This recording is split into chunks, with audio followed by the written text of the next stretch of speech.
Have you ever felt your inner fire fading? Like no matter how hard you try, everything around you is working to put it out?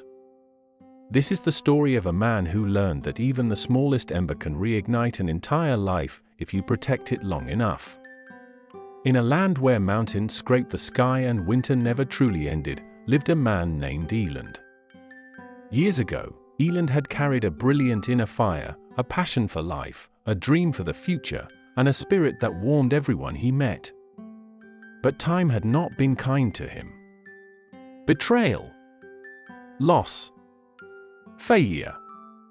Long nights filled with doubts that whispered louder than hope. One by one, the flames inside him dimmed until only a single ember remained. And then came the storm. A brutal cold swept across the valley, freezing rivers, breaking trees, swallowing the sun itself behind gray skies. Eland wandered through the snow with nothing but a small lantern holding his last ember, his final spark of belief. The wind screamed. Snow tore at his face. The world felt like it wanted him to quit. Each gust tried to kill the ember. But Eland shielded it with both hands. He kept walking. After hours of fighting the storm, he saw an old cabin buried in snow. He pushed through the door and collapsed inside. The cabin was dark, silent, abandoned. Eland opened the lantern. The ember glowed faintly, fragile, trembling, almost gone. He stared at it with tears gathering in his eyes. "This is all I have left," he whispered. "Please, don't die." But embers don't die on their own. They die when we stop believing they matter. Eland refused to let that happen. He gathered broken wood from the floor. He rearranged stones in the fireplace. His hands shook, but he worked anyway. Then, with the gentlest breath, he fed the ember. It flickered. Dim.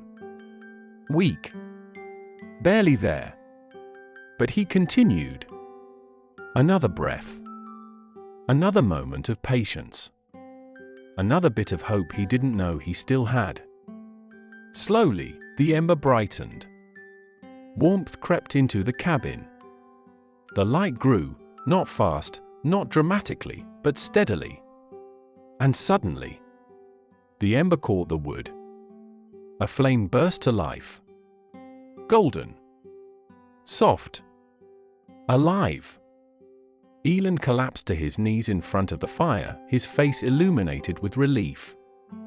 He hadn't felt warmth in what felt like years. As the flame grew, something inside him grew too. Memories of who he used to be. The dreams he once chased. The courage he thought he'd lost. The ember had not been the end. It had been the beginning of revival. The storm outside raged all night, but Eland stayed by the fire, feeding it, protecting it, believing in it. By morning, the storm cleared. Light broke through the windows. The valley shimmered under the fresh snow. Eland stepped outside with the flame he had kept alive. And he realized something. Life will try to bury your fire. With fear, with doubt, with hardship. But as long as you have even one ember left, you are not finished. It is not the size of your flame that defines you. It is your willingness to protect it. Eland walked down the mountain with renewed strength. His fire, once almost gone, now burned bright within him. Because he had learned the truth. Asterisk asterisk, when everything seems lost, the final ember is all you need. Keep it alive, and it will bring your fire back.